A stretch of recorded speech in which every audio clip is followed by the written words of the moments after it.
এটুকু করলেই সমস্যার সমাধান কাশ্মীরে। ব্রিটেন সফরে গিয়ে কি সমাধান সূত্র দিলেন জয়শঙ্কর।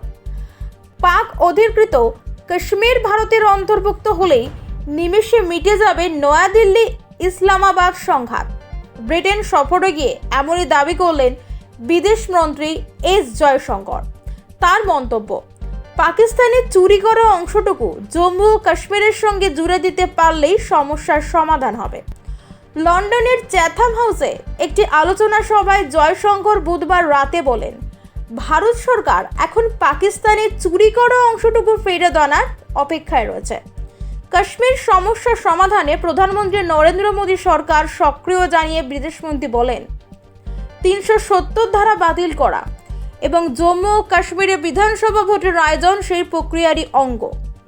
গত বছর লোকসভা ভোটের প্রচারে বিজেপি নেতারা ধারাবাহিকভাবে পাক অধিকৃত কাশ্মীর ফেরত আনার প্রতিশ্রুতি দিয়েছেন। প্রচারে উত্তরপ্রদেশের মুখ্যমন্ত্রী তথা বিজেপি নেতা যোগী আদিত্যনাথের প্রতিশ্রুতি ছিল, মোদী জেতার 6 মাসের মধ্যে পাক অধিকৃত কাশ্মীর ভারতের হবে। তৃতীয় মোদী সরকারের বর্ষপূর্তির আগে বিদেশের মাটিতে জয়শঙ্করের এমন মন্তব্য নতুন করে পাক অধিকৃত কাশ্মীর নিয়ে বিতর্ক উস্কে দিতে পারে বলে মনে করছেন অনেকে।